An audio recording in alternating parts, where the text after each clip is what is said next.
तो हमने पिछले वीडियो में बताया था किस तरीके से इंदिरा जी का अल्सरेटिव कोलाइटिस पूरी तरीके से ठीक हुआ है, लेकिन ये उनके जब किसी के जीवन में ये मशीन और ये पानी का बदलाव शुरू हो जाता है तो ये बदलाव सिर्फ उनके साथ नहीं जाता बल्कि उनके पूरे परिवार के ऊपर उसका प्रभाव पड़ता है, क्योंकि घर में जब कोई चीज आती है तो नेचुरली उसका इस्तेमाल हर कोई करता है।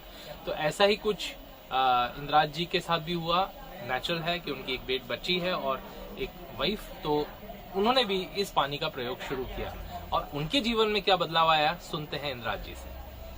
अब से कोई लगभग 6 साल पहले मेरी वाइफ को हाथों में दर्द होता था, तो पेन होता था। पेन होने के बाद थोड़ा सा मोड़ने में दिक्कत होती, इस तरह से फोल्डिंग करने में दिक्कत होती।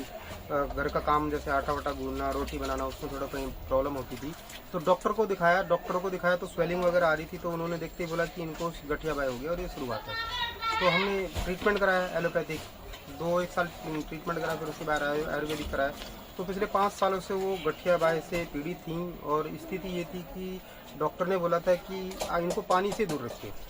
और पानी, आप अगर हाउसवाइफ पानी से दूर रहेगी तो घर का काम नहीं हो पाएगा। हाउसवाइफ की ड्यूटी एक ऐसी होती है कि वो सुबह शाम तक पानी का काम होता है। अब मजबूरी थी, पानी से दूर रखना था तो हमने मेड को लगा रखा था, लेकिन खाने का काम फिर भी वाइफ ही करती थी। सर्दियों में ये हालत होती थी कि वाइफ के सारे हाथ पैर सूज जाते थे और हाथ पैर सूज के ऐसे उनको पेन होता था बहुत बुरी तरीके से और बहुत मोटे हाथ पैर हो जाते थे स्वेलिंग की वजह से, क्योंकि सर्दियों में ये बहुत ज्यादा तेजी से इफेक्ट करता है। तो अब पानी का काम है और हाथ सूजे हुए हैं तो घर का काम नहीं हो पाता था। नौबत यहाँ तक थी कि 11 बजे खाना बनाती थी और 3 से 4 घंटे उनको रेस्ट के लिए चाहिए था, क्योंकि बॉडी के अंदर एनर्जी खत्म हो जाती थी। और रात को जब मैं पहुंचता था और खाना बनाती थी तो मुझे लगता था कि शायद ये बेहोशी ना हो जाए, ऐसी हालत। इतना दर्द? जी बिल्कुल, ऐसी हालत थी कि बहुत मुश्किल से वो खाना बना के सर्व कर पाती थी। लेकिन हमारे पास क्योंकि ऑप्शन नहीं था खाने का, तो उन्होंने बोला खाना तो मुझे अपने हाथ से ही बनाऊंगी। एनर्जी लेवल इतना डाउन था उनका, तो शाम को जब वो खाना बनाती थी तो मुझे ऐसा लगता था कि कहीं इनको चक्कर ना जाए, इतनी कमजोरी आ गई थी और एनर्जी लेवल बिल्कुल डाउन हो गया था। और आप जानते हैं जब थोड़ा चिड़चिड़ापन स्वभाव आता है तो जाहिर सी बात है कि थोड़ा सा चिड़चिड़ापन आ ही जाता है उन चीज़ों को लेके। तो इस तरह की स्थिति उनके साथ चल रही थी। और जब मैंने कैंगन बोर्ड मशीन को इस्तेमाल किया, कैंगन मशीन को इंस्टॉल कराया, उसका पानी इस्तेमाल किया, तो 3 महीने बाद ही मिसिज ने, मतलब मुझे एकदम शौक रह गया कि मिसिज ने काम जो मेड थी उसको हटा दिया, मना कर दिया कि भाई मेड अब जरूरत नहीं है। और मैंने देखा कि वो काम कर रही तो मैं गुस्सा होने लगा। भाई जब बोला पानी से दूर रहो, आप क्यों झाड़ू पोंछा लगा रहे हो? तो उन्होंने बोला नहीं, मेरे को अब एनर्जी रहती है बहुत अच्छे से और मेरे हाथ में भी सुधार है और इसलिए मैंने मेड को 15 दिन पहले ही हटा दिया है, आपको पता चला है। तो मेरे लिए बड़ी खुशी की बात थी, मैंने कहा इतना सुधार हो रहा है 3-4 महीने में तो बहुत अच्छी बात है।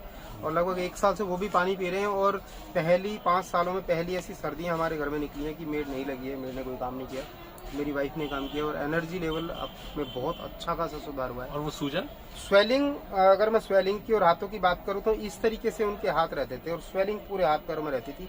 अब भी उनके हाथों में सुधार इतना आ गया कि हाथ ऐसे हैं, 1 या 2 उंगलियां इस हाथ की और 1 या 2 उंगलियां वो फोल्ड है और स्वेलिंग बिल्कुल नहीं रहती है, अब बिल्कुल स्वेलिंग खत्म हो गई है। और इस सर्दियों में पहली बार मैंने देखा कि उनके हाथ पैर सूजे ही नहीं। अच्छा, हाँ।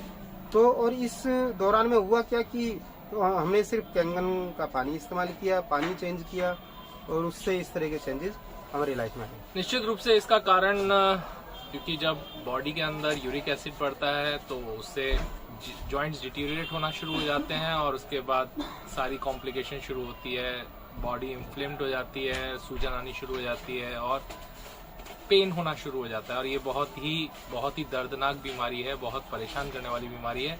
अगर इससे किसी का पूरी तरीके से पीछा छूट सकता है तो ये बहुत ही बड़ी बात है, क्योंकि ये भी एक तरह की लाइलाज बीमारी कहलाती है, क्योंकि इसका भी एज सच मेडिकल साइंस में कोई इलाज नहीं है, सिर्फ कंट्रोल किया जा सकता है पर पूरी तरीके से ठीक नहीं किया जा सकता।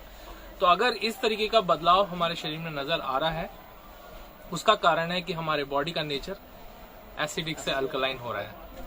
और सिर्फ अल्कलाइन नहीं हो रहा है बल्कि जहां जहां पर हमारे को एंटीऑक्सीडेंट्स की जरूरत है, जहां पर बॉडी को ऑक्सीडेशन रिडक्शन पोटेंशियल की जरूरत है, यानी कि बॉडी ऑक्सीडाइज ना हो उसकी जरूरत है, वो सारा काम हमारा ये पानी कर रहा है। और इसीलिए इस तरह के बदलाव जीवन में नजर आते हैं। तो आपने खुद ने देखा कितने बड़ी बीमारियों में, असाध्य बीमारियों को ऐसे जैसे कि कुछ हो ही नहीं रहा है, हम सिर्फ पानी को तो पी रहे हैं और पानी को बदल के अगर हमारे जीवन में सारी लाइलाज बीमारियों का इलाज हो सकता है तो क्यों ना हम इसे अपने जीवन शैली में अपना लें। और अगर हम इसे जीवन शैली में अपना लेंगे, कहते हैं precaution is better than cure, तो क्यों हम अपने जीवन में इस बीमारियों को पहले इनवाइट करें और फिर उसको ठीक करने के लिए दवा डॉक्टरों के पास चक्कर लगाएं।